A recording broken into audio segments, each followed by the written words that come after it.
சத்தத்தை நாங்கள் கேட்க விரும்பவில்லை. But we want to hear the voice of the living God. ஆண்டவரே, ஜீவனுள்ள தேவனுடைய வார்த்தையை கேட்க நாங்கள் வாஞ்சிக்கிறோம். If you will speak, நீர் பேசுவீரானால் the power of God will follow your word.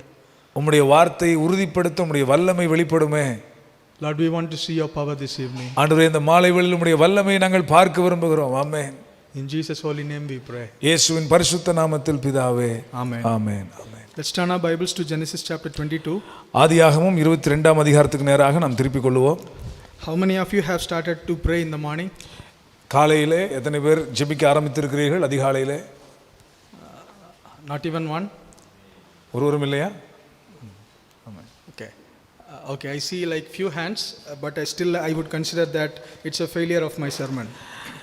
சில கரங்களை பார்க்கிறேன். நான் நினைக்கிறேன் ஒருவேளை கடந்த முறை நான் பிரசங்கித்த பிரசங்கத்தினுடைய தோல்வியோ என்று எண்ணுகிறேன். Because great man of God Leonard Ravenhill says, பெரிய தேவ மனிதர் லியோனார்ட் ரேவன்ஹில் அவர்கள் சொல்கிறார்கள், the victory of the sermon is not lies when someone comes and says the sermon is so good. ஒரு பிரசங்கத்தினுடைய வெற்றி என்பது ஒரு பிரசங்கம் முடிந்த பிறகு ஒரு நபர் வந்து இந்த பிரசங்கம் நன்றாக இருந்தது என்று சொல்வதில் இல்லை. The victory of the sermon lies in how many of them have turned, how many of their lives have transformed after that sermon. ஒரு பிரசங்கத்தினுடைய வெற்றி என்பது அந்த பிரசங்கத்திற்கு பிறகு எத்தனை பேருடைய வாழ்க்கை மறுரூபமாக்கப்பட்டிருக்கிறது. May God battle for us today. கர்த்தர் இன்றைக்கு நமக்காக யுத்தம் செய்வாராக. ஆமென். In Genesis chapter 22, last week we were meditating upon, ஆதியாகமம் 22ஆம் அதிகாரத்திலே கடந்த வாரத்திலே நாம் தியானித்துக் கொண்டிருந்தது என்னவென்றால், we were meditating upon how to become 100% slaves to God. ஆண்டவருக்கு 100% அடிமைகளாக மாறுவது எப்படி என்பதை குறித்து கடந்த வாரத்தில் நாம் தியானித்தோம். We dealt with the life of Hagar.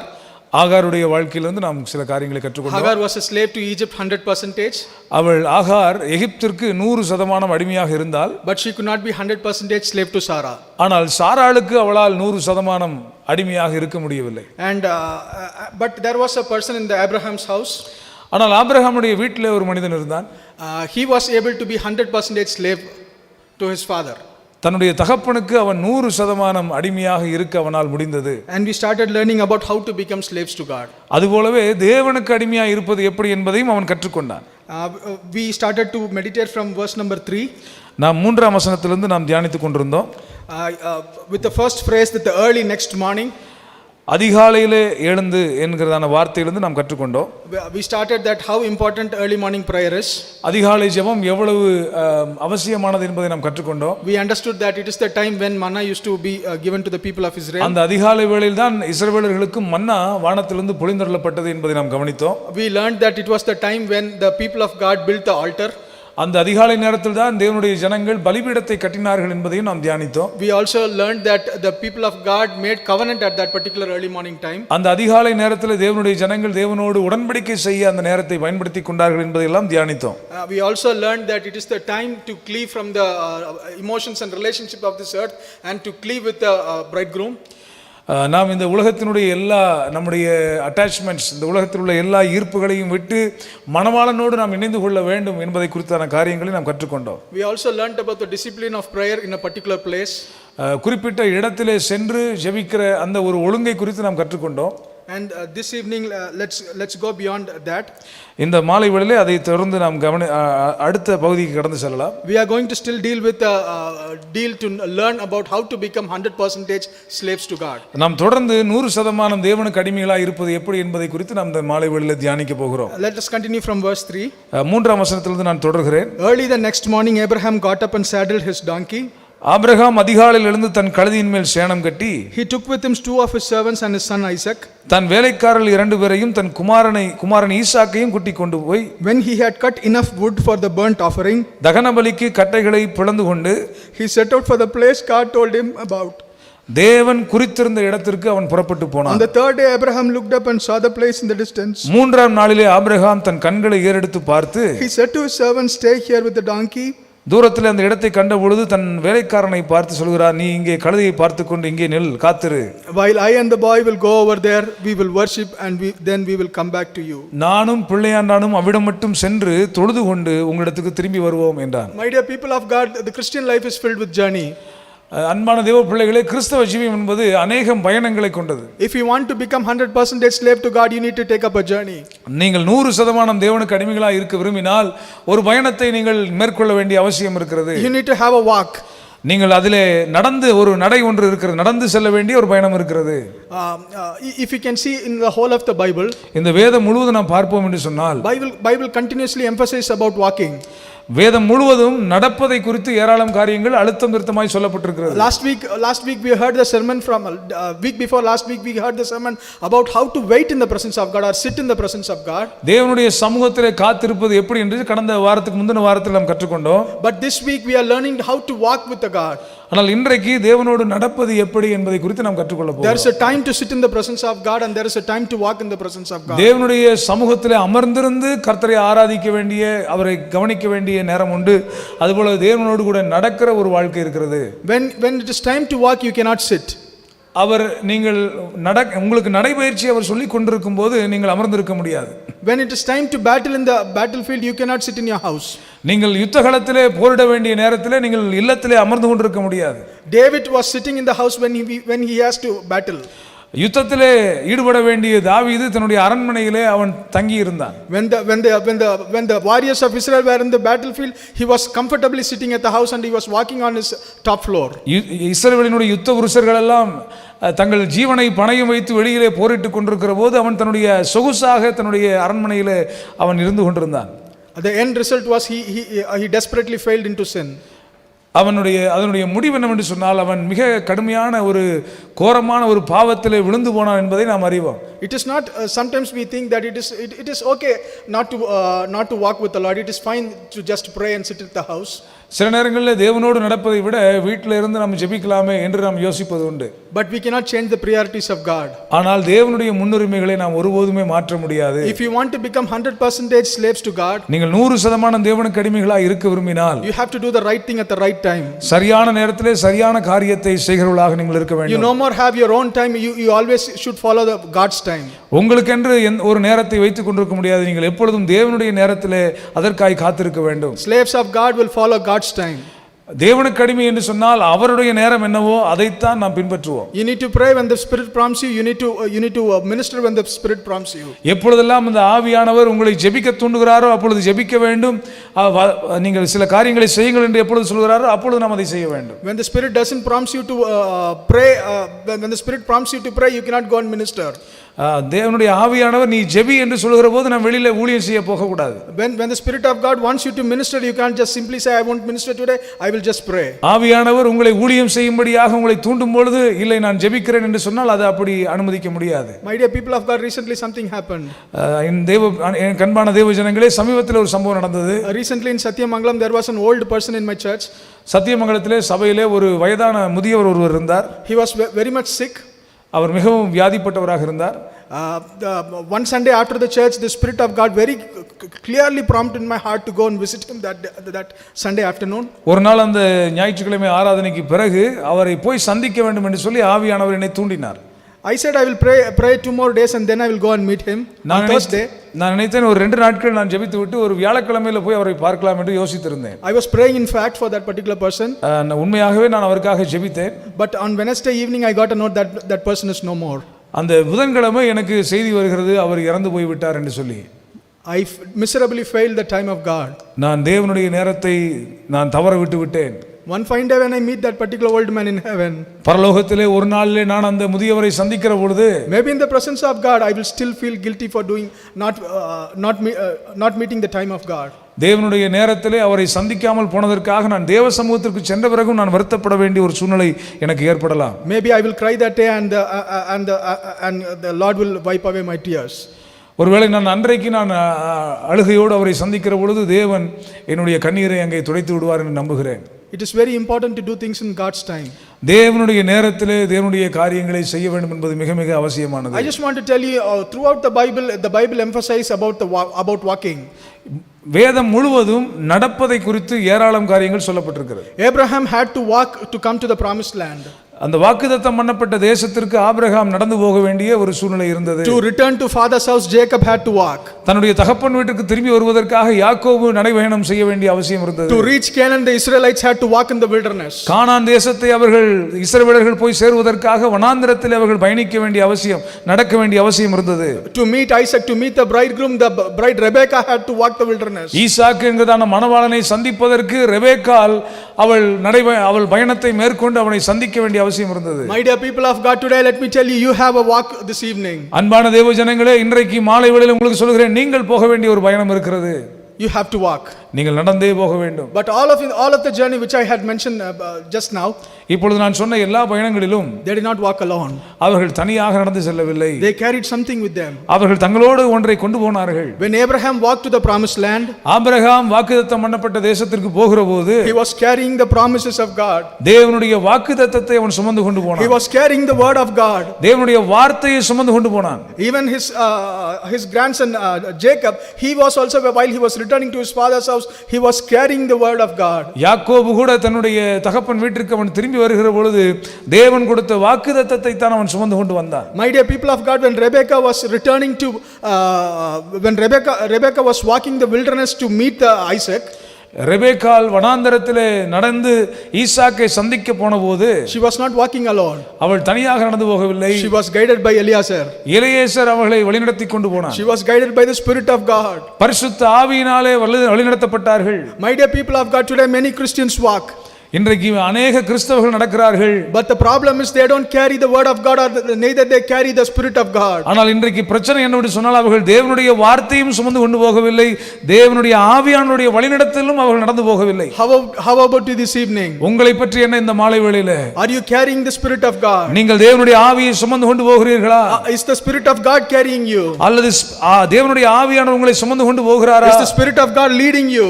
பரிசுத்த ஆவியானவர் உங்களை வழிநடத்துகிறாரா? All through the Bible we can see one thing. இந்த வேதம் முழுவதும் ஒரு காரியத்தை பார்க்க முடியும். Jesus was led by the Spirit into the wilderness. இயேசு கிறிஸ்து வனாந்தரத்திற்கு பரிசுத்த ஆவியினாலே வழிநடத்தப்பட்டார். Philip was taken to meet the minister through the Spirit of God. பிலிப்பு அங்கே வனாந்தரத்திற்கு தேவனுடைய ஆவியானவராலே கொண்டு போகப்பட்டார். Ezekiel was taken by the Spirit of God into the wilderness. எசேக்கியேலும் வனாந்தரத்திற்கு பரிசுத்த ஆவியானவராலே எடுத்து செல்லப்பட்டார். What is taking you for a walk today? இன்றைக்கு உங்களுடைய நடைபயணத்திலே உங்களை தூக்கி கொண்டு சுமப்பது யார்? What is taking you this evening? உங்களை எது தூக்கி கொண்டு செல்கிறது? My dear people of God, there are a lot of benefits with walking with God. தேவனோடு நடக்கிற அந்த வாழ்க்கையிலே ஏராளமான ஸ்லாக்கியங்கள் இருக்கிறது. In Genesis we could see that Enoch walked with the Lord. ஏனோக்கு தேவனோடு நடந்தான் என்பதை ஆதியாகமத்திலே பார்க்க முடியும். We can see that it was pleasing in the eyes of God. அது தேவனுடைய பார்வையிலே அவருக்கு பிரியமாய் இருந்தது. We are not able to please God today because we do not walk with the Lord. இன்றைக்கு நம்மால் தேவனை பிரியப்படுத்த முடியவில்லை. காரணம் நாம் தேவனோடு நடக்கிறவர்களாக சஞ்சரிக்கிறவர்களாக இல்லை.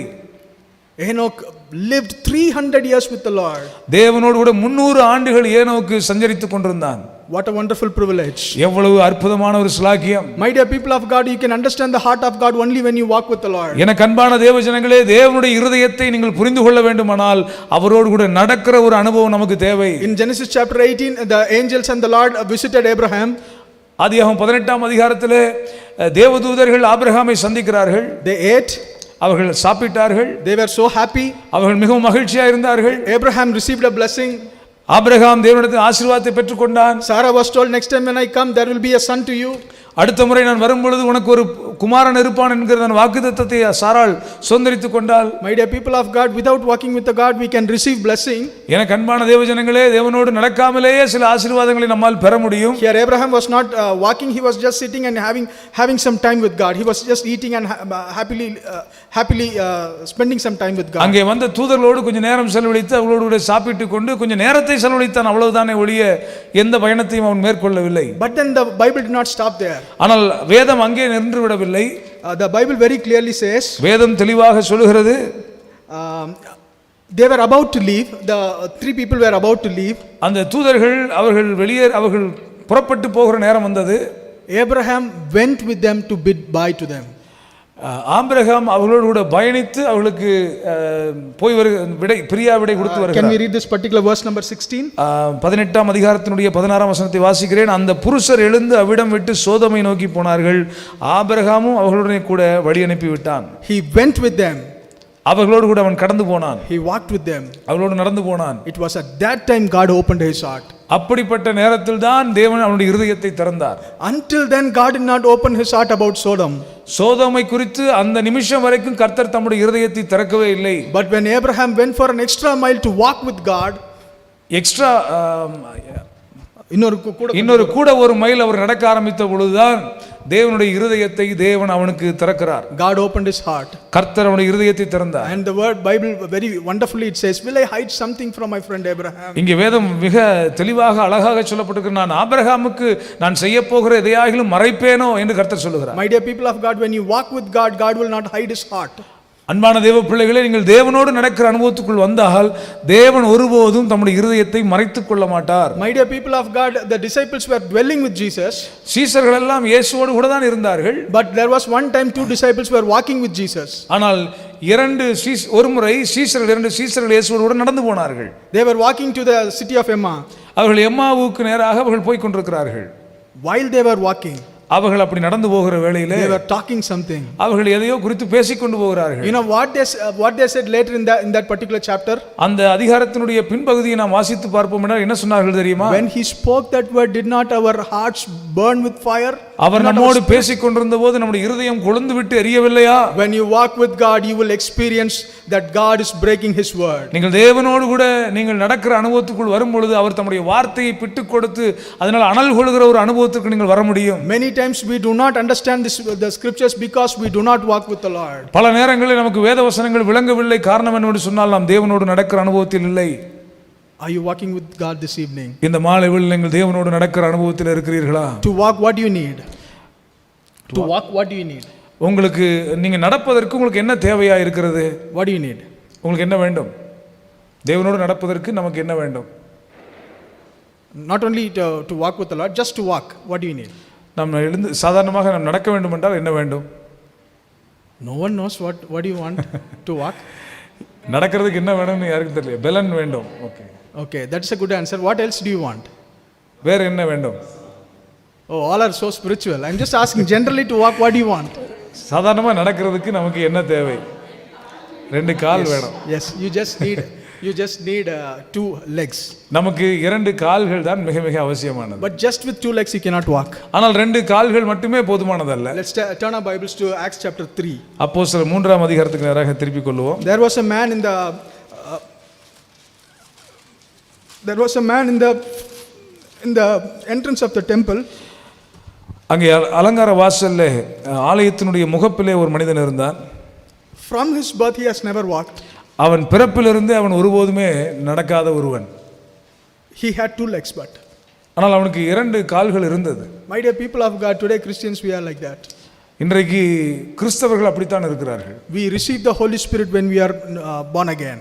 நாம் மறுபடியும் பிறந்த அனுபவத்துக்குள்ளே வரும்பொழுது பரிசுத்த ஆவியானவரை பெற்றுக்கொள்கிறோம். We get legs. நமக்கு கால்கள் கிடைத்து விடுகிறது. But we don't walk. ஆனால் அந்த பரிசுத்த ஆவியானவரோடு கூட சேர்ந்து நடக்கிற அந்த வாழ்க்கை நமக்கு இல்லை. Our legs are crippled. நம்முடைய கால்கள் முடமாகி போயிருக்கிறது. What do I say here? நான் இங்கே என்ன சொல்ல விரும்புகிறேன்? I do not say that the Holy Spirit which was given to you is crippled. இந்த பரிசுத்த ஆவியானவர் உங்கள் கால்களை முடமாக்கி விட்டார் என்று நான் சொல்லவில்லை. உங்களுக்கு கொடுக்கப்பட்ட பரிசுத்த ஆவியானவர் முடமானவர் என்று நான் சொல்லவில்லை. But what do I say is we have crippled the Holy Spirit. ஆனால் நாம் பரிசுத்த ஆவியானவரை முடக்கி விட்டோம். Meaning is, பொருள் என்னவென்றால் we do not give enough time for the Holy Spirit. பரிசுத்த ஆவியானவருக்கு உகந்த நேரத்தை நாம் சரியான நேரத்தை கொடுப்பதில்லை. Because of that our legs are all weak. ஆகவே நம்முடைய கால்கள் எல்லாம் பலவீனமாய் இருக்கிறது. For a child to walk, what does it take for a child to walk? ஒரு குழந்தை நடக்க வேண்டுமென்றால் அந்த குழந்தைக்கு என்ன தேவை? Of course, first you said two legs. ரெண்டு கால்கள் என்று முதல்ல சொன்னீங்க, correct. The child has two legs now. இப்பொழுது குழந்தைக்கு ரெண்டு கால்கள் இருக்கிறது. But you should understand that the legs needs to gain strength. இந்த கால்களுக்கு வலு கிடைக்கும் பொழுதுதான், பலன் கிடைக்கும் பொழுதுதான் நடக்க முடியும். Same way, you have received the Spirit of God. அதுபோலவே நீங்கள் பரிசுத்த ஆவியானவரை பெற்றிருக்கிறீர்கள். But to walk in the Spirit of God, you need to activate the Spirit of God in your life. ஆனால் நீங்கள் தேவனோடு கூட நடக்க வேண்டுமானால் இந்த பரிசுத்த ஆவியானவரை பயன்படுத்த வேண்டும். You need to add strength to your spirit. இந்த ஆவிக்கு பலனை நாம் அளிக்க வேண்டும். Many times we add strength to the flesh. நம்முடைய மாம்சத்துக்கு தான் பல நேரங்களில் நாம் பலனை கொடுத்து விடுகிறோம். And we have made the spirit cripple. இந்த ஆவியை முடமாக்கி விட்டு மாம்சத்திற்கு பலத்தை கொடுத்து விடுகிறோம். But the good news is, ஆனால் நற்செய்தி என்னவென்று சொன்னால், this man was not crippled all his lifetime. அவனுடைய வாழ்நாள் முழுவதும் இந்த மனிதன் முடமாகவே இருந்து விடவில்லை. Peter and John came in. பேதுருவும் யோவானும் அங்கே வருகிறார்கள். By the name of Jesus, they made him walk. இயேசுவின் நாமத்தினாலே அவனை நடக்கச் செய்தார்கள். And he went into the temple of God and he started praising. அவன் தேவாலயத்திற்குள்ளே சென்று கர்த்தரை நடந்து குதித்து கர்த்தரை மகிமைப்படுத்தினான். My dear people of God, just because you have received the Spirit of God, எனக்கு அன்பான தேவ பிள்ளைகளே, பரிசுத்த ஆவியை நீங்கள் பெற்றுவிட்ட ஒரே காரணத்தினாலே it doesn't mean you worship the Lord inside the temple. நீங்கள் ஆலயத்திற்குள்ளே ஆராய்த்துக் கொண்டிருக்கிறீர்கள் என்று அர்த்தம் அல்ல. It doesn't mean that you are worshiping the Lord in the holy of holies. நீங்கள் மகா பரிசுத்த ஸ்தலத்துக்குள்ளே கர்த்தரை ஆராய்த்துக் கொண்டிருக்கிறீர்கள் என்று அர்த்தம் அல்ல. You can still have the Spirit of God and you can be still at the entrance of the temple of God. நீங்கள் பரிசுத்த ஆவியானவரை பெற்ற பிறகும் கூட ஆலயத்தினுடைய முகப்பிலே முடமாகி இருக்கிற சூழ்நிலையில் நீங்கள் இருக்கலாம். Many Christians today are at that particular point. இப்படித்தான் अनेक கிறிஸ்தவர்கள் இன்னைக்கு இருந்து கொண்டிருக்கிறார்கள். Even the church does not emphasize, I'm saying about the universal church, does not emphasize about walking in the Spirit. They emphasize about receiving the Holy Spirit. பரிசுத்த ஆவியானவரை பெற்றுக்கொள்வதை குறித்து உலகளாவிய சபைகள் எல்லாம் பரிசுத்த ஆவியை பெற்றுக்கொள்வதை குறித்து அதிகமான அழுத்தம் கொடுக்கிறார்களே ஒழிய பரிசுத்த ஆவியானவரால் நடத்தப்படுகிற வாழ்க்கை குறித்து போதிப்பதில்லை. Only if you walk in the Spirit, you will not have a judgment. நீங்கள் தேவனோடு ஆவியோடு நடக்கிற அந்த வாழ்க்கை இருந்தால் மட்டுமே நீங்கள் நியாய தீர்ப்பிலே தண்டிக்கப்பட்டு போக மாட்டீர்கள். A wonderful word in Romans chapter 8 and verse 1. ரோமர் 8ஆம் அதிகாரம் 1ஆம் வசனத்திலே சொல்லப்பட்டிருக்கிறது. There is no judgment for those who walk in the Spirit. ஆவியிலே நடக்கிறவர்களுக்கு ஆக்கினை தீர்ப்பு இல்லை என்று சொல்லப்பட்டிருக்கிறது. My dear people of God, we can receive the Holy Spirit and still we can be crippled sitting at the gate. பரிசுத்த ஆவியானவரை பெற்ற பிறகும் அலங்கார வாசல்லே முடமாகி போய் இருக்கிற சூழ்நிலையிலே இருக்க முடியும். How are we today? இன்றைக்கு நாம் எப்படி இருக்கிறோம்? Many times we do not walk with the Holy Spirit. பல நேரங்களில் நாம் பரிசுத்த ஆவியானவரால் நடத்தப்படுவதில்லை. Reason is we don't know about the Holy Spirit. ஏனென்றால் நமக்கு பரிசுத்த ஆவியானவரை தெரியவில்லை. If I have to walk with pastor, நான் போதகரோடு நடக்க வேண்டும் என்று சொன்னால் probably like he will surely walk with me. அவர் கண்டிப்பாக என்னோடு நடப்பார். But if I just go outside, நான் வெளியே சென்று விட்டால் probably a lady is walking. Probably a lady is walking. ஒரு பெண் ஒருவேளை அங்கே நடந்து கொண்டிருக்கிறார். Suddenly I go and walk near her. நான் உடனே அருகாமையில் போய் நடக்க ஆரம்பித்து விட்டால் what will happen? அடி விடும். என்ன நடக்கும்? Yeah, that is what is happening today. அதுதான் இன்றைக்கு நடந்து கொண்டிருக்கிறது. We don't know the Holy Spirit, so we don't know to walk with the Holy Spirit. நமக்கு பரிசுத்த ஆவியானவரை தெரியவில்லை, ஆகவே பரிசுத்த ஆவியானவரோடு சேர்ந்து நம்மால் நடக்க முடியாது. Many times we are under a misinterpretation that the gift of the Spirit is the Holy Spirit. பல நேரங்களில் பரிசுத்த ஆவியானவர் வரத்தை பரிசுத்த ஆவியானவரிடம் நினைத்து விடுகிறோம். Many times we speak in tongues. பல நேரங்களில் அந்நிய பாஷைகளில் பேசுகிறோம். We think that is the Holy Spirit and that is all is required. அதுதான் பரிசுத்த ஆவியானவர், அவ்வளவுதான் நமக்கு தேவை என்று நினைத்து விடுகிறோம். That is the reason many Christians who speak tongues in the church, அதனாலதான் சபையிலே அந்நிய பாஷையை பேசுகிற அநேகரும் கூட they speak bad words outside. வெளியில போய் கெட்ட வார்த்தைகளை பேசுகிறார்கள். Because they think it's all enough just to speak in tongues. அவர்களுக்கு ஏனென்றால் அவர்கள் அந்நிய பாஷையிலே பேசினால் மட்டும் போதும் என்று நினைத்து விடுகிறார்கள். Let me tell you one thing. ஒன்றை சொல்லுகின்றேன். Say for example this particular car key. இந்த ஒரு குறிப்பிட்ட கார் கீ இருக்கிறது. Pastor has gifted this car key to me. நான் இன்னும் கொடுக்கல. பாஸ்டர் இந்த வெகுமதியாக இந்த கார் கீயை கொடுத்துட்டாரு. I'm having this car key now. இப்பொழுது car just an example at least. இந்த கார் கீ என்னோட கரங்களில் இருக்கிறது. Pastor has gifted this to me. இது எனக்கு வெகுமானமாக கொடுத்து விட்டார். I'm carrying this car key everywhere I go. நான் எங்கெல்லாம் போகிறேனோ அங்கெல்லாம் கையில கொண்டு போகிறேன். But is this pastor? இது பாஸ்டரா? Same way, அதுபோலதான் many people of God speak in tongues. பலரும் அந்நிய பாஷைகளிலே பேசுகிறார்கள். Many have a lot of gifts from the Holy Spirit. பரிசுத்த ஆவியினுடைய வரங்களை அநேகம் பெற்றிருக்கிறார்கள். But they don't walk with the Spirit of God. ஆனால் தேவனுடைய ஆவியினால் அவர்கள் நடக்கவில்லை. My dear people of God, only if we walk with the Spirit of God we can overcome sin. அன்பான தேவ பிள்ளைகளே, தேவனோடு ஆவியானவரோடு நடக்கிற அந்த வாழ்க்கையில போகும்போது தான் பாவத்தை விட்டு வெளியேற முடியும். In my life, I can say multiple examples. என்னுடைய வாழ்க்கையிலிருந்து நான் பல உதாரணங்களை சொல்ல முடியும். I have spoken in tongues. நான் பரிசுத்த ஆவியினாலே பேசியிருக்கிறேன். I have very rarely one or two prophecies I have uttered. என்னுடைய வாயின் மூலமாக தீர்க்க தரிசனங்கள் வெளிப்பட்டிருக்கிறது. But there has been a lot of times that sin has overcome me. ஆனால் பல நேரங்களிலே பாவம் என்னை மேற்கொண்ட அனுபவம் எனக்கு இருக்கிறது. But this Bible says, ஆனால் இந்த வேதம் சொல்லுகிறது, especially in chapter Romans 8, ரோமர் 8ஆம் அதிகாரத்தில் விசேஷமாய் சொல்லப்பட்டிருக்கிறது, if you walk in the spirit, the sin will not overcome you. நீங்கள் ஆவியினால் நடத்தப்படுவீர்கள் என்று சொன்னால் பாவம் உங்களை மேற்கொள்ளாது. You will become more than conquerors. நீங்கள் முற்றிலும் ஜெயம் கொண்டவர்களாய் இருப்பீர்கள். Why today we are not able to become more than conquerors? ஆனால் ஏன் நம்மால் முற்றிலும் பாவத்தை ஜெயம் கொண்டவர்களாக இருக்க முடியவில்லை? We are முடியவில்லை? Christians who speak in tongues. நாம் அந்நிய பாஷைகளை பேசுகிறோம். By the way, I am not against talking in tongues. I talk in tongues. நான் அந்நிய பாஷைக்கு எதிரானவன் அல்ல, நான் அதை பேசுகிறவனாக இருக்கிறேன். But the problem is we exercise all the gifts of God. நம்முடைய பிரச்சனை என்னவென்று சொன்னால் நம்ம எல்லா வரங்களையும் பயன்படுத்துகிறோம், but we do not walk with God. ஆனால் தேவனோடு நடப்பதில்லை. Saul was a person of that sort.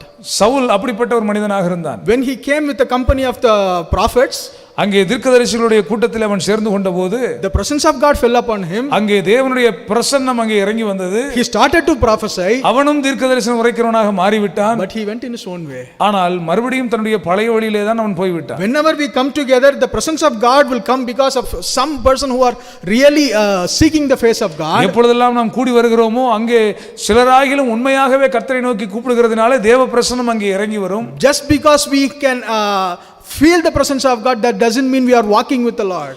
தேவ பிரசன்னத்தை நம்மால் உணர முடிவதால் மாத்திரமே நாம் தேவனோடு கூட நடந்து கொண்டிருக்கிறோம் என்ற அர்த்தம் அல்ல. We need to walk with God. நாம் தேவனோடு நடக்க வேண்டும். If we do not walk with God, நாம் தேவனோடு நடக்கவில்லை என்று சொன்னால் we cannot overcome sin. நாம் பாவத்தை மேற்கொள்ள முடியாது. I can say 200% from my own life. 200% என்னுடைய வாழ்க்கையிலிருந்தே நான் சொல்லுகின்றேன். What is it then to walk with God? தேவனோடு கூட நடப்பது என்றால் என்ன? What is it to walk with God? இது தேவனோடு நடப்பது எது? First thing we need to know, if I have to walk with someone, I need to know the person. நான் ஒருவரோடு கூட சேர்ந்து நடக்க வேண்டும் என்று சொன்னால் அவரை நான் அறிந்திருக்க வேண்டும். How to know this Holy Spirit? இந்த பரிசுத்த ஆவியானவரை அறிவது எப்படி? How can I know this Holy Spirit? இந்த பரிசுத்த ஆவியை எப்படி நான் அறிந்து கொள்ள முடியும்? It is easy to understand the Father God. நம்முடைய பிதாவாகிய தெய்வத்தை அறிந்து கொள்வது மிக எளிதானது. It is easy to understand the Son Jesus Christ. இயேசு கிறிஸ்துவை குறித்து அறிந்து கொள்வது மிக எளிதானதுதான். But it is very hard for me to understand the Spirit of God, the Holy Spirit. ஆனால் இந்த ஆவியானவரை குறித்து நான் அறிந்து கொள்வது மிகவும் கடினமாக இருக்கிறது. The wonderful thing is, அற்புதமான விஷயம் என்னவென்று சொன்னால், Lord, if you were in your flesh, if the Spirit of God, if the Holy Spirit was in flesh, it would have been easy for me to identify. ஒருவேளை இந்த பரிசுத்த ஆவியானவர் மாம்சத்திலே வெளிப்பட்டிருந்தார் என்று சொன்னால் அவரை அறிந்து கொள்வது மிக எளிதாக இருந்திருக்கும். My dear people of God, but the wonderful thing is, எனக்கு அன்பான தேவஜனங்களே, மிக அற்புதமான விஷயம் என்னவென்று சொன்னால், Jesus Christ was in the body of a Jewish male. ஒரு யூத மனிதனாக இயேசு கிறிஸ்து இந்த மாம்சத்திலே வெளிப்பட்டிருந்தார். But the glorious thing is that, ஆனால் மகிமையான விஷயம் என்னவென்று சொன்னால், in my own body I have the Holy Spirit. ஆனால் என்னுடைய சொந்த சரீரத்திலே மாம்சத்திலே பரிசுத்த ஆவியானவரை பெற்றிருக்கிறோம். Hallelujah. Hallelujah. If I can understand Jesus Christ who walked in the flesh, இயேசு கிறிஸ்து மாம்சத்திலே வாழ்ந்தாரே, அவரை நாம் அறிந்திருந்தோமானால், புரிந்திருந்தோமானால், it is very easy, it's more easy than understanding Jesus Christ to understand someone who is residing in my flesh. அங்கே இயேசு கிறிஸ்துவை அறிவதை விட நமக்குள்ளே வாழ்ந்து கொண்டிருக்கிற பரிசுத்த ஆவியானவரை அறிவது மிக எளிதானது. How to understand the Holy Spirit? பரிசுத்த ஆவியானவரை அறிந்து கொள்வது எப்படி? My dear people of God, the first thing to understand, the way to understand the Holy Spirit is to read the word of God. பரிசுத்த ஆவியானவரை குறித்து நாம் சரியாய் அறிந்து கொள்ள வேண்டுமானால் முதல் வழி என்னவென்று சொன்னால் வேதத்தை நாம் வாசிக்க வேண்டும். If you read this Bible, இந்த வேதத்தை நாம் வாசிக்கும் பொழுது you can understand the Spirit of God. இந்த ஆவியானவரை நாம் அறிந்து கொள்ள முடியும். Wherever the word of God was preached, எப்பொழுதெல்லாம் வேத வசனம் பிரசங்கிக்கப்படுகிறதோ, the Spirit of God came in. அங்கே பரிசுத்த ஆவியானவர் இறங்கி வந்தார். When Peter preached the word of God, பேதுரு பிரசங்கித்த பொழுது the power of the Holy Spirit came upon. பரிசுத்த ஆவியானவருடைய வல்லமை இறங்கி வந்தது. If you will read the word of God, நீங்கள் வேதத்தை நீங்கள் வாசிக்கிற பொழுது you will understand the Spirit of God. பரிசுத்த ஆவியானவரை நீங்கள் அறிந்து கொள்ள முடியும். Why today Christians are not able to understand this Holy Spirit? எதனால் கிறிஸ்தவர்களால் இன்றைக்கு பரிசுத்த ஆவியானவரை புரிந்து கொள்ள முடியவில்லை? Because we don't spend a quality time in the word of God. ஏனென்றால் நாம் தேவையான நேரத்தை வேதத்திற்கு நாம் கொடுப்பதில்லை. My dear people of God, let me tell you one thing. எனக்கு அன்பான தேவஜனங்களை நான் ஒன்றை சொல்லுகின்றேன். Men shall not live by bread alone, மனுஷன் அப்பத்தினால் மாத்திரம் பிழைத்திருக்கிறது இல்லை, but by the every word that proceeded from the mouth of God. ஆண்டவருடைய வாயிலிருந்து புறப்படுகிற ஒவ்வொரு வார்த்தையினாலும் நாம் பிழைத்திருக்கிறோம். Many of us, we think that we live by the work that we do. நாம் பல நேரங்களில் நினைக்கிறோம் நாம் செய்கின்ற வேலையினாலே வாழ்ந்து கொண்டிருக்கிறோம் என்று. Many times we think that we are earning our life just because of the education that we have. நாம் இன்றைக்கு சம்பாத்தியம் பண்ணுவதெல்லாம் நம்முடைய கல்வியினால் தான் சம்பாத்தியம் பண்ணி வாழ்ந்து கொண்டிருக்கிறோம் என்று நினைக்கிறோம். But let me tell you, நான் சொல்லுகின்றேன், everything was made for this word. எல்லாம் இந்த வார்த்தையினால் தான் உண்டாக்கப்பட்டது. In the beginning was the word. ஆதியிலே வார்த்தை இருந்தது, and the word was with God. அந்த வார்த்தை தேவனிடத்தில் இருந்தது, and the word became flesh. அந்த வார்த்தை தான் மாம்சமானது. ஆமென். And everything was made for this particular word. இந்த வார்த்தையினால் தான் எல்லாமே உருவாக்கப்பட்டது. The more the time you spend with this word, இந்த வார்த்தையோடு நீங்கள் அதிகமான நேரம் செலவழிக்கிற பொழுது, that is when your spirit will get energized. உங்கள் ஆவியிலே ஒரு அனல் உண்டாகும், பலன் உண்டாகும். That is when you will know the Holy Spirit. அப்படித்தான் நீங்கள் ஆவியை அறிந்து கொள்ள முடியும். My dear people of God, எனக்கு அன்பான தேவஜனங்களே, the two disciples were walking with the Lord, அந்த இரண்டு சீஷர்களும் ஆண்டவரோடு கூட சேர்ந்து நடந்து போகிற வேளையிலே, but they did not understand they were walking with the Holy Spirit. அவர்கள் பரிசுத்த ஆவியானவரோடு நடந்து போகிறோம் என்று அறியாதிருந்தார்கள். Meaning that they were walking with Jesus Christ. அவர்கள் இயேசுவோடு கூட அவர்கள் நடந்து போகிறார்கள். But you know, when they understood they were walking with the Lord, அவர்கள் எப்பொழுது ஆண்டவரோடு நடக்கிறோம் என்பதை அறிந்தார்கள், when Jesus took the bread and when he broke it. இயேசு கிறிஸ்து அப்பத்தை எடுத்து பிட்ட பொழுதுதான் அவருடைய கண்கள் திறக்கப்பட்டது. My dear people of God, if we take the word of God, நாம் இந்த வேதத்தை கரங்களில் எடுப்போம் என்று சொன்னால், that is when you will understand the Holy Spirit. நீங்கள் அப்பொழுதுதான் பரிசுத்த ஆவியானவரை புரிந்து கொள்ள முடியும். Because all of these words in this particular Bible, all of these words in the Bible are God breathed and are inspired by the Spirit of God. இந்த வேதத்தில் உள்ள எல்லா வேத வாக்கியம் எல்லாம் தேவ ஆவியினாலே அருளப்பட்டதா இருக்கிறது. It is God breathed. கர்த்தருடைய அவருடைய சொந்த சுவாசம் இது. When we read this, இந்த வார்த்தைகளை நாம் வாசிக்கும் பொழுது, that is when we will become living souls. நாம் ஜீவ ஆத்துமாவாக நாம் மாறுகின்றோம். When God breathed upon Adam, ஆண்டவர் தம்முடைய ஜீவ சுவாசத்தை ஆதாமின் மேல் ஊதின பொழுது, that is when he became a living soul. அவன் ஜீவ ஆத்துமாவானான். My dear people of God, எனக்கு அன்பான தேவஜனங்களே, the Bible is the source of God's breath. இதுதான், இந்த வேதம் தான் ஆண்டவருடைய சுவாசம். If we will spend our time in this Bible, இந்த வேதத்தோடு நாம் நேரத்தை செலவழிக்கிற பொழுது, then we will be energized in our soul. நம்முடைய ஆத்துமாவிலே அந்த பலன் உண்டாகும். Many times we do not spend our time in the word of God. பல நேரங்களில் நாம் வேதத்தோடு நேரத்தை செலவழிப்பதில்லை. I have known many Christians who spend hours together in prayer. எனக்கு தெரியும் சில கிறிஸ்தவர்கள் மணிக்கணக்கில் ஜெபம் பண்ணுவார்கள். But more than prayer, it is very much important to spend a solid time in the word of God. நீங்கள் வேதத்தில் எவ்வளவு நேரம், ஜெபத்தில் எவ்வளவு நேரம் செலவழிக்கிறீர்களோ அதை விட வேதத்தில் அதிகமான நேரத்தை செலவழிக்க வேண்டும். Because in our prayer we talk to God. ஏனென்றால் நம்முடைய ஜெபங்களிலே நாம் தேவனிடத்திலே பேசுகிறோம். But from the word of God, God speaks to us. ஆனால் இந்த தேவனுடைய வார்த்தையின் மூலமாய், வேதத்தின் மூலமாய் கர்த்தர் நம்மோடு கூட பேசுகிறார். I believe one thing. நான் ஒன்றை விசுவாசிக்கின்றேன். There are, if not for God, there is no life in my words. தேவன் இல்லை என்று சொன்னால் என்னுடைய வார்த்தைக்கு ஒரு ஜீவனும் இல்லை. But for every word in this book, இந்த வேதத்தில் உள்ள ஒவ்வொரு வார்த்தையிலும் there is life. ஜீவன் இருக்கிறது. Hallelujah. Hallelujah. There is life. அதில் ஜீவன் இருக்கிறது. No matter what situation you have come this evening, இந்த மாலை வேளையில் நீங்கள் வந்திருக்கிறீர்கள், என்னென்ன சூழ்நிலையிலிருந்து வந்திருக்கிறீர்கள் எனக்கு தெரியவில்லை. there might be death situations. ஒருவேளை மரித்த நிலைமைகள் இருக்கலாம். But I wanted to tell you this evening, இந்த மாலை வேளையில் சொல்ல விரும்புகின்றேன், there was one word to Lazarus who was in the cave. கல்லறையில் இருந்த லாசருவுக்கு ஒரு வார்த்தை தான் சொல்லப்பட்டது. And there was life. உடனே ஜீவன் வந்தது. There was one word to the widow's son. விதவையினுடைய மகனிடத்திலே ஒரே ஒரு வார்த்தை தான் சொல்லப்பட்டது. And there was life. உடனே ஜீவன் வந்தது. My dear people of God, எனக்கு அன்பான தேவஜனங்களே, one word from God will give life to you. ஆண்டவரிடத்திலிருந்து புறப்பட்டு வருகிற ஒரு வார்த்தை உங்களுக்கு ஜீவனை கொண்டு வரும். Will you give your heart to spend the time with God? உங்கள் இருதயத்தை தேவனுடைய வார்த்தையோடு செலவிட நீங்கள் ஒப்புக் கொடுக்கிறீர்களா? My dear people of God, எனக்கு அன்பான தேவ பிள்ளைகளே, when you start reading the word of God continuously, நாம் தொடர்ச்சியாக வேதவசனங்களை நாம் வாசிக்கிற பொழுது, you will get the revelation of who the Holy Spirit is. பரிசுத்த ஆவியானவர் யார் என்கிறதான ஒரு வெளிப்பாடு உங்களுக்கு கிடைக்கும். My dear people of God, when you get the revelation of who the Holy Spirit is, இந்த பரிசுத்த ஆவியானவர் யார் என்கிற வெளிப்பாடு உங்களுக்கு கிடைக்கிற பொழுது, you will go to the next stage of having fellowship with the Spirit of God. நீங்கள் இந்த ஆவியானவரோடு ஐக்கியம் கொள்ளுகிற ஒரு நிலைக்கு நீங்கள் நீங்கள் வளர்ந்து வருவீர்கள். From the Bible, we do not pray to the Holy Spirit. நாம் வேதத்திலே பரிசுத்த ஆவியை நோக்கி யாரும் ஜெபித்ததாக இல்லை. We pray to the Father through the Son, and we have fellowship with the Holy Spirit. நாம் பிதாவை நோக்கி குமாரனுடைய நாமத்திலே பரிசுத்த ஆவிக்குள் நாம் ஐக்கியம் கொள்கிறோம். My dear people of God, the very important thing to walk with God is to have fellowship with God. நாம் தேவனோடு நடக்கிற அந்த அனுபவத்தினுடைய அவசியம் மிக முக்கியமான விஷயம் என்னன்னு சொன்னால் நாம் தேவனோடு ஐக்கியம் கொள்ள வேண்டும். First thing I told about the walk of God, when you want to walk, you need to know whom you are walking with. நான் முதலாவது சொன்னேன், நீங்கள் அவரோடு கூட சேர்ந்து நடக்க வேண்டுமானால் யாரோடு நடக்கிறோம் என்பதை குறித்து நாம் அறிந்திருக்க வேண்டும். And one main way how you can know the Spirit of God is by reading the Word of God. எப்படி அந்த பரிசுத்த ஆவியை அறிய முடியும் என்று சொன்னால் வேதத்தை வாசிக்கிறதின் மூலமாக அறிந்து கொள்ள முடியும். Second thing, to know a particular person, இரண்டாவதாக ஒரு மனிதரை நாம் அறிந்து கொள்ள வேண்டுமானால் you have to spend solid time with that particular person. அவரோடு கூட நல்ல நேரம், தேவையான நேரம் நீங்கள் செலவழிக்க வேண்டும். I might not know 100% about pastor. எனக்கு இந்த பாஸ்டரை பத்தி நிறைய தெரியாது, ஒருவேளை 100% தெரியாம இருக்கலாம். But I know at least 60 to 70%. ஒரு 60-70% தெரியும். But to know this 70% about pastor, இந்த 70% பாஸ்டர் எனக்கு தெரியற காரணம், I have spent 10 years with him. 10 வருஷங்கள் நான் அவரோடு கூட சேர்ந்து பயணிக்கின்றேன். If you want to know about the Spirit of God, நீங்கள் பரிசுத்த ஆவியானவரை அறிந்து கொள்ள வேண்டுமானால் you need to spend time with the Spirit of God. நீங்கள் ஆவியானவரோடு நேரம் செலவழிக்க வேண்டும். My dear people of God, the problem with Christians today is, எனக்கு அன்பான தேவஜனங்களே, கிறிஸ்தவர்களுடைய பிரச்சனை இன்றைக்கு என்னவென்று சொன்னால், they are same as that of the Jewish people on those days. அந்த நாட்களில் இருந்த யூதர்களைப் போல தான் நாம் இருக்கிறோம். They know the Father God, அவர்களுக்கு பிதாவை தெரியும், but they don't know the Son Jesus Christ. அவர்களுக்கு மேசியாவாகிய இயேசு கிறிஸ்துவை அறியவில்லை. And so they neglected Jesus Christ. ஆகவே அவர்கள் இயேசுவை விட்டு விட்டார்கள்.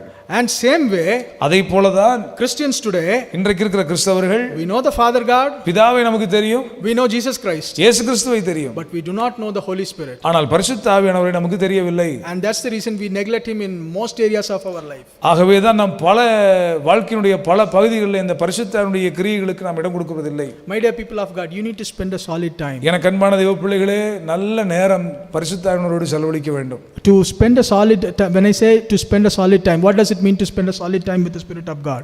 பரிசுத்த ஆவியானவரோடு நல்ல நேரம் செலவழிக்க வேண்டும் என்றால் அதனுடைய பொருள் என்ன? Sometimes you don't pray, you go into the presence of God but you don't pray. சில நேரங்களில் தேவ சமூகத்துக்கு போகிறோம், ஆனால் ஜெபிக்கிறதில்லை. If we will just sit in the presence of God, அவருடைய சமூகத்திலே அமைதியாக அமர்ந்திருந்தால் போதும். Sometimes without our knowledge, tears start rolling in our eyes. நம்முடைய அறிவுக்கு அப்பாற்பட்டு நம்முடைய கண்களிலிருந்து கண்ணீர் புறப்பட்டு ஓடும். We will be sitting simply, but our heart will have a heavy burden upon us. நாம் ஒருவேளை அமைதியாக அமர்ந்து கொண்டிருப்போம், ஆனால் இருதயத்திலே ஒரு பாரம் அழுத்துவதை நாம் அறிய முடியும், உணர முடியும். You know what is that? அதனுடைய பொருள் என்ன தெரியுமா? அந்த அர்த்தம் தெரியுமா? The Holy Spirit is working in you. பரிசுத்த ஆவியானவர் உனக்குள்ளே செயல்பட்டு கொண்டிருக்கிறார். You need to spend more time. You need to spend more time like that. நீங்கள் தேவனோடு கூட அதிகமான நேரம் செலவழிக்க வேண்டும். My dear people of God, எனக்கு அன்பான தேவஜனங்களே, when you spend more time with the Holy Spirit of God, நீங்கள் பரிசுத்த ஆவியானோடு அதிகமான நேரம் செலவழிக்கிற போது you will know who the Holy Spirit is. அந்த பரிசுத்த ஆவியானவர் யார் என்பதை அறிந்து கொள்ள முடியும். To walk with a person, அந்த அவரோடு ஒரு மனிதனோடு நடக்க வேண்டும் என்று சொன்னால், you need to know the person. அந்த நபரை உங்களுக்கு தெரிய வேண்டும். You can know him through the word of God. அவரை வார்த்தையின் மூலமாக அறிந்து கொள்ள முடியும். You need to spend time with that particular person. அதிகமான நேரம் செலவழிப்பதினாலே அவரை நாம் அறிந்து கொள்ள முடியும். My dear people of God, எனக்கு அன்பானவர்களே, if we will understand the value of this Holy Spirit, இந்த பரிசுத்தனுடைய மகத்துவம் நமக்கு தெரியும் என்று சொன்னால், we will be very careful people. நாம் மிகவும் கவனமுள்ளவர்களாக இருப்போம். Say for this particular cup, இந்த கப் இருக்கிறது, if this cup is full of water, இது முழுவதும் தண்ணீர் இருக்கும் என்று சொன்னால், probably I'm holding a cup full of water. ஒருவேளை என்னுடைய கரங்களில் முழுவதுமான ஒரு பாத்திரம் நிறைய தண்ணீர் இருக்கிறது, நிறைந்திருக்கிறது. And pastor is having another cup of water with just water. என்னிடத்துல பாஸ்டர்ட்ட இன்னொரு கப் இருக்கு, அந்த கப்ல தண்ணி குறைவா இருக்கிறது. We are both are having a race. நாங்கள் ரெண்டு பேரும் சேர்ந்து நடந்து போகிறோம். It is a race. ஒரு போட்டி. And the rule is that the water should not spill out. அப்படி நாங்கள் ஓடுகிற போது தண்ணீர் கீழே விழக்கூடாது என்பதுதான் அந்த போட்டியினுடைய நிபந்தனை. Who will be careful? யார் ரொம்ப கவனமா இருப்பா? Who will be careful? Me or pastor? இருப்பாங்க. கப்பு நிறைய நிறைஞ்சிருக்கிறவங்க தான் கவனமா இருப்பாங்க. My dear people of God, எனக்கு அன்பான தேவ பிள்ளைகளே, if you have the Spirit of God filled in your cup, உங்களுடைய பாத்திரத்திலே பரிசுத்த ஆவியினால் நிரப்பப்பட்டிருப்பீர்கள் என்று சொன்னால், you will be very careful people. நீங்கள் மிகவும் கவனமுள்ளவர்களாக இருப்பீர்கள். Even in the smallest word that you utter, நீங்கள் பேசுகிற சின்ன சின்ன வார்த்தையிலும் we will be very careful. ரொம்ப ஜாக்கிரதையா இருப்பீர்கள். Many times I miserably fail in my words. பல நேரங்களில் என்னுடைய வார்த்தைகளில் நான் தவறி இருக்கிறேன். Many time I lose my temper. என்னுடைய கோபத்தை நான் வெளிப்படுத்தி இருக்கிறேன். I grieve the Holy Spirit. நான் பரிசுத்தாவியை துக்கப்படுத்தி இருக்கிறேன். When I grieve the Holy Spirit, நான் பரிசுத்தாவியை துக்கப்படுத்துகிற போது I'm spilling from the cup. அந்த பாத்திரத்திலிருந்து அந்த ஆவியானவர் கீழே போய் விடுகிறார். Many times our cups have some holes somewhere. நம்முடைய பாத்திரங்களில் பல நேரங்களில் ஓட்டை இருக்கத்தான் செய்கிறது. Many times when I'm carelessly handling this cup, I'm dashing at many places. நான் கவனம் இல்லாமல் அந்த பாத்திரத்தை கையில் வைத்துக் கொண்டிருக்கிற போது அங்கங்கே இடித்து அது சிந்தி போகிறது. What happened is there will happen a hole in this cup. அந்த பாத்திரத்திலே ஒரு ஓட்டை உடைசல் ஏற்பட்டு விடுகிறது.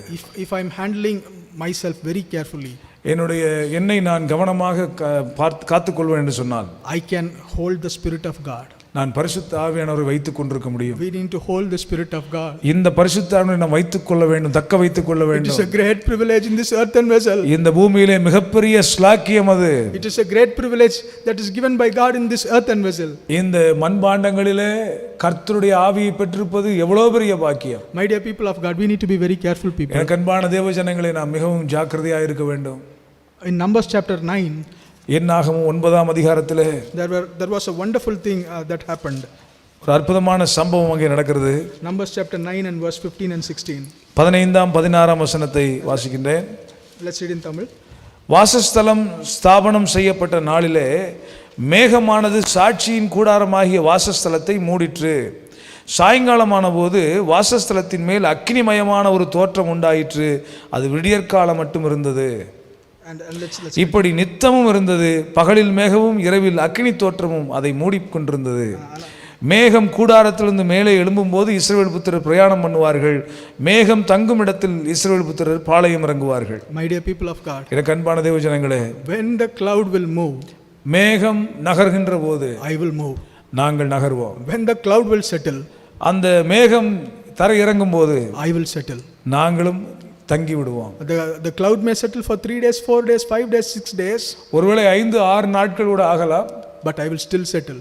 நான் அப்படியே தங்கி தான் இருப்பேன். Sometimes the cloud will move days together.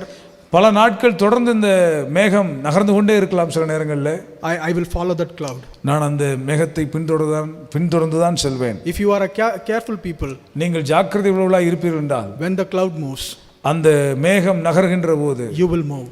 நீங்களும் நகர்ந்து செல்வீர்கள். When the cloud settles, அந்த மேகம் தங்குகிற போது you will also settle. நீங்களும் தங்குவீர்கள். How about us today? நம்மை பற்றி என்ன இன்றைக்கு? Do we really follow the Spirit of God? உண்மையாகவே நாம் ஆவியானவருடைய வழிநடத்துதலை நாம் பின்பற்றுகிறோமா? These people were very keen about one thing. இந்த ஜனங்களுக்கு ஒரு விஷயத்தை குறித்து ரொம்ப கவனம்.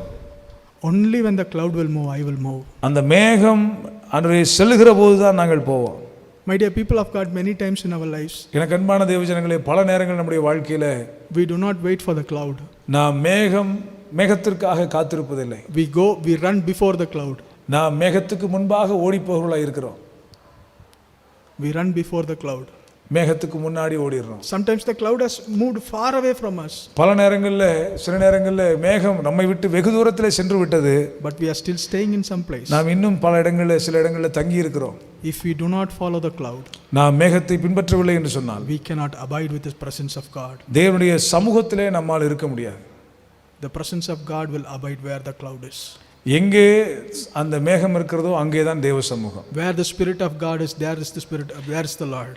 எங்கே ஆவியானவர் இருக்கிறாரோ அங்கேதான் தேவன் இருக்கிறார். Where there is the Spirit of God, there is the deliverance. எங்கே ஆவியானவர் இருக்கிறாரோ அங்கேதான் விடுதலை உண்டு. Almost my time is over. இன்னும் நேரம் முடிந்து விட்டது. But why don't we stand up in the presence of God? நாம் ஏன் எழும்பி தேவ சமூகத்தில் நிற்க கூடாது? We need to be people who are walking with God. நாம் தேவனோடு நடக்கிறவர்களாய் மாற நம்மை ஒப்புக்கொடுப்போம். My dear people of God, sometimes when you walk, எனக்கு அன்பான தேவ ஜனங்களே, சில நேரங்களில் நீங்கள் நடக்கிற போது you need to carry logs. நீங்கள் விறகுகளை தூக்கி கொண்டு செல்ல வேண்டும். Abraham had to walk with Isaac. ஆபிரகாம் ஈசாக்கோடு நடக்க வேண்டிய அவசியம் இருந்தது. Sorry, Isaac had to walk with Abraham. ஈசாக்கு ஆபிரகாமோடு நடக்க வேண்டிய அவசியம் இருந்தது. It was not an easy journey. அது மிக சுலபமான ஒரு பயணம் அல்ல. He had to carry what the donkey carried. அந்த கழுதை என்னத்தை சுமந்து கொண்டிருந்ததோ அதை அவன் சுமந்து கொண்டு போக வேண்டும். Son had to carry what the donkeys carried. மகன் கழுதை சுமந்ததை சுமக்க வேண்டும். If you want to become 100% slaves to God, நீங்கள் தேவனுக்கு 100% அடிமைகளாக இருக்க விரும்பினால், you need to walk with God. நீங்கள் தேவனோடு நடக்க வேண்டும். Not all can walk with God, எல்லாருனாலையும் அவரோடு நடக்க முடியாது, or not all can become sons. அல்லது எல்லாராலையும் அவருக்கு குமாரனாக மாறிவிட முடியாது. 8 children were there for Abraham, 8 பிள்ளைங்க இருந்தாங்க ஆபிரகாமுக்கு, but there was one son. ஆனால் ஒரே ஒரு மகன் தான். My dear people of God, amen. my dear எனக்கு people of அன்பான God, தேவ ஜனங்களே, Romans chapter 8 and verse 14, ரோமர் 8:14 whosoever walk with God, whosoever walk with the Spirit of God, தேவனுடைய ஆவியினால் இவர்களெல்லாம் நடத்தப்படுகிறார்களோ they will be called as the sons அவர்கள் of தான் God. தேவனுடைய புத்திரர் என்று அழைக்கப்படுகிறார்கள். My dear people of God, எனக்கு அன்பான தேவ ஜனங்களே, by having faith with Jesus, by having faith on Jesus, இயேசுவின் மேல் நீங்கள் வைத்திருக்கிற விசுவாசத்தின் மூலமாய், by confessing that Jesus Christ is Lord and Savior, இயேசு கிறிஸ்துவை ஆண்டவர் இரட்சகர் என்று நாம் அறிக்கையிடுவதினால் you become children to God. நாம் அவருக்கு பிள்ளைகளாய் மாறுகிறோம். But when you walk with God, ஆனால் தேவனோடு கூட நடக்கிற பொழுது that is when you become the son of God, sons தேவனுடைய of God. மகன்களாக புத்திரராக நாம் மாறுகிறோம். There's a huge difference between the children and the sons. பிள்ளைகளுக்கும் புத்திரனுக்கும் வித்தியாசம் இருக்கிறது. The children will receive a lot of blessing, they will get a lot of gifts, பிள்ளைகள் நிறைய வரங்களை பெற்றுக்கொள்ளலாம், வெகுமானங்களை நிறைய பெற்றுக்கொள்ளலாம். but the son will be the inheritance. ஆனால் புத்திரன் தான் அந்த சுதந்திரத்தை பெற்றுக்கொள்ள முடியும். Whom do you want to be? நீங்கள் யாராக இருக்க விரும்புகிறீர்கள்? Do you want to be a son or do you want to be a children? நீங்கள் குமாரனாக இருக்க விரும்புகிறீர்களா அல்லது பிள்ளைகளாக இருக்க விரும்புகிறீர்களா? My dear people of God, if you want to be a son, எனக்கு அன்பான தேவ ஜனங்களே, நீங்கள் ஒருவேளை புத்திரனாக குமாரனாக இருக்க விரும்பினால் you need to walk with the Father. நீங்கள் பிதாவோடு சேர்ந்து நடக்கிற அனுபவத்துக்கு வர வேண்டும். All through the chapter in that particular all through the verses in that particular chapter, ஆதியாகமம் 22ஆம் அதிகாரத்தில் உள்ள எல்லா வசனங்களிலும் and they both joined together and walked. அவர்கள் இருவரும் சேர்ந்தே நடந்தார்கள். The Bible very wonderfully the Bible says they walked together. வேதம் மிக அற்புதமாய் சொல்கிறது, அவர்கள் சேர்ந்து நடந்தார்கள். The Bible says அவர்கள் கூடி போய் நடந்தார்கள். My dear people of God, எனக்கு அன்பான தேவ ஜனங்களே, we need to be people who will walk with God. நாம் தேவனோடு நடக்கிற ஜனங்களாக இருக்க வேண்டும். I know everyone here want to become slaves to God. எனக்கு தெரியும் நீங்கள் எல்லாருமே தேவனுக்கு அடிமைகளாய் வாழ விரும்புகிறீர்கள். None of you want to become a slave to flesh. இந்த மாம்சத்துக்கு அடிமையாய் இருக்க நீங்கள் யாருமே விரும்புவதில்லை என்று அறிந்திருக்கிறேன். Everyone wants to become a slave to God. எல்லாருக்குமே தேவனுக்கு அடிமையா மாறணும் ஆசை இருக்கு. No one wants to cheat, no one wants to indulge in adultery, or no one wants to go after idolatry. நம்ம யாருமே அசுத்தத்திலே, வேசித்தனத்திலே, விக்கிரக ஆராதனைகளிலே ஈடுபட நமக்கு விருப்பம் இல்லை. But somehow we are failing every day. ஆனால் நாம் தினந்தோறும் ஏன் தோற்று கொண்டிருக்கிறோம்? Because we are not walking with God. ஏனென்றால் நாம் ஆவியானவரோடு நடக்கிற வாழ்க்கையில் இல்லை. My dear people of God, எனக்கு அன்பான தேவ ஜனங்களே, some of you here are walking in a tough situations. இங்கே இருக்கிற சிலர் மிக கடுமையான பாதையிலே போய் கொண்டிருக்கிறீர்கள். Let me tell you, நான் சொல்லுகிறேன், the walk with God is a tough path. ஆண்டவரோடு கூட நடக்கிற அந்த அனுபவம் மிக கடுமையானது, கடினமானது. It is a narrow path. இது ஒரு குறுகின பாதை. It is a path with stones. இதிலே அநேகம் கற்கள் அங்கே இருக்கிறது. There are many thorns in that particular path. அங்கே முட்கள் அங்கே இருக்கிறது அந்த பாதையிலே. You need to carry a very heavy load. You need to carry a lot of logs. நீங்க அநேக விறகுகளை சுமந்து கொண்டு தான் அந்த பாதையிலே போக வேண்டியிருக்கிறது. Sometimes you need to be very humble to walk with God. நீங்கள் தேவனோடு நடக்கிற அந்த வாழ்க்கையில உங்களுக்கு தேவை மிக மிக தாழ்மை அவசியமாக இருக்கிறது. My dear people of God, let me tell you one thing. எனக்கு அன்பான தேவ ஜனங்களே, ஒன்றை சொல்லுகின்றேன். The path may be tough. ஒருவேளை பாதை கடினமாக இருக்கலாம், but he is leading me. ஆனால் கர்த்தர் நம்மை நடத்துகிறார். Today let me tell to people here. இங்க இருக்கிற ஜனங்களுக்கு நான் சொல்லுகிறேன், the path may be tough. பாதை ஒருவேளை கடினமாக இருக்கலாம், but he is with you. ஆனால் ஆண்டவர் உங்களோடு கூட இருக்கிறார். Though I walk through the shadow of valley of death, நான் மரண இருளின் பள்ளத்தாக்கிலே நடந்தாலும் I will fear no evil. நான் பொல்லாப்புக்கு பயப்படேன். Thy rod and thy staff will lead me. உம்முடைய கோல் உம்முடைய தடியும் என்னை தேற்றும். He will lead me through green pastures. நீர் என்னை பசும்புல் மேய்ச்சலில் அழைத்துக் கொண்டு போகிறீர். The Lord is my shepherd. என் தேவனின் மேய்ப்பராய் இருக்கிறார். I shall not want. நான் தாழ்ச்சி அடையேன். I will walk in the ways of the Lord. நான் தேவனுடைய வழிகளில் நடப்பேன். Oh Jehovah Jireh, the Lord will take care. Jehovah ஈரே, அவர் எல்லாம் பார்த்துக் கொள்வார். My dear people of God, எனக்கு அன்பான தேவ ஜனங்களே, sometimes you need to walk emptily in the ways of God. ஆண்டவருடைய பாதையிலே சில நேரங்களில் வெறுமையாய் நாம் நடக்க வேண்டிய சூழ்நிலைகள் வரலாம். There was a particular person known as Elisha. Elisha என்று ஒரு மனிதர் இருந்தார். He had to walk just with Elijah for no reason. அவன் எலியாவோடு கூட சேர்ந்து நடக்க வேண்டும், ஆனால் ஒரு காரணம் முகாந்திரம் ஒன்றும் சொல்லப்படவில்லை. All that he had is to just to pour water when Elijah has. அவன் செய்த ஒரே வேலை என்னவென்று சொன்னால், அவன் எலியாவுடைய பாதங்களுக்கு தண்ணீர் வார்ப்பான், கரங்களுக்கு தண்ணீர் வார்ப்பான். But he walked with Elijah. ஆனால் எலியாவோடு சேர்ந்து இந்த எலிசா நடந்தான். From Gilgal to Bethel he walked. கில்காலிலிருந்து பெத்தேல் வரைக்கும் நடந்தான். From Bethel to Jericho he walked. பெத்தேலிலிருந்து எரிகோ வரைக்கும் நடந்தான். Jericho to Jordan he walked. எரிகோலிலிருந்து யோர்தான் வரைக்கும் நடந்து போனான். My dear people, when he walked from Gilgal to Bethel, Elijah said, "Don't follow me."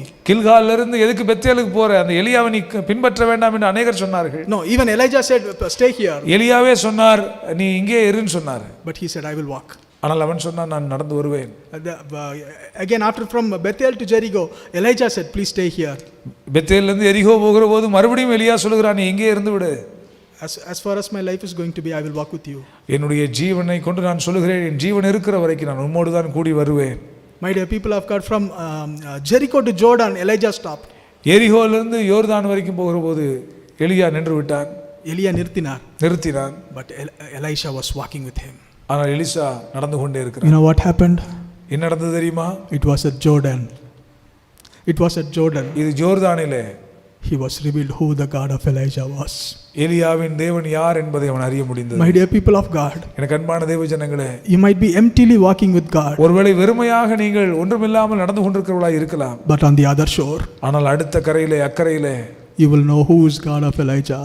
இந்த எலியாவின் தேவன் யார் என்பதை அறிந்து கொள்வீர்கள். In Ezekiel chapter 47, எசேக்கியேல் 47ஆம் அதிகாரத்திலே someone was leading Ezekiel. எசேக்கியேலை ஒருவர் வழிநடத்தி கொண்டு போகிறார். It was initially just at the ankle deep water. அந்த துவக்கத்திலே அது கணக்காளவு தண்ணீர் தான் இருந்தது. If Ezekiel would have stopped there, அங்கேயே எசேக்கியேல் நிறுத்தி இருக்கலாம். but he did not stop there. ஆனால் அங்கே நின்று விடவில்லை. He walked still more, 1000 cubits. இன்னும் 1000 முழம் அவன் நடந்து போகிறான். It was at the hip level. அப்பொழுது அவன் இடுப்பளவுக்கு போகிறான். It was next another 1000 cubits. மறுபடியும் ஒரு 1000 முழம் போகிறான். It was at the neck level.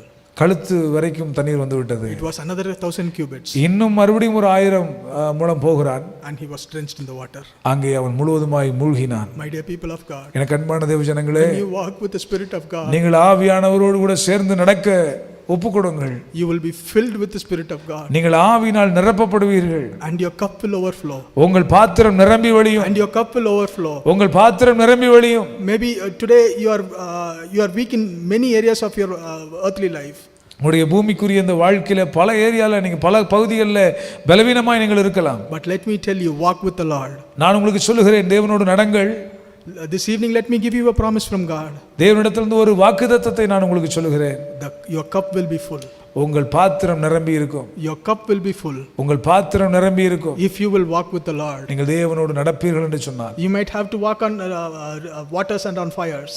ஒருவேளை நீங்கள் தண்ணீரையும் அதுபோல நெருப்பையும் கடந்து போகக்கூடிய சூழ்நிலை வரலாம். But the Lord will be with you. ஆனால் ஆண்டவரோடு கூட இருப்பார். You may have to live in dens of lions.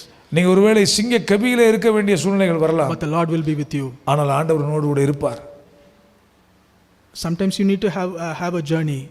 சில நேரங்களில் உங்களுடைய பயணத்தில் you would have started a journey looking at all the situations. உங்கள் சூழ்நிலையெல்லாம் பார்த்துட்டு தான் நீங்க துவங்கி இருப்பீங்க. Acts chapter 27, if I'm right. அப்போஸ்தலர் 27ஆம் அதிகாரத்தில் they started a journey.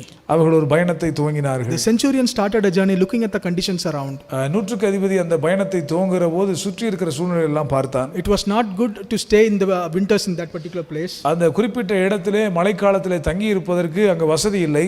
And also there was a gentle breeze. அங்கே ஒரு தென்றல் காற்று அடிக்கிறது. My dear people of God, many of you have started your journey looking at the things around. நீங்கள் பலரும் உங்களுடைய சூழ்நிலை பயணத்தை துவக்கின பொழுது சூழ்நிலைகளை பார்த்தீர்கள். You looked at the gentle breeze and you started.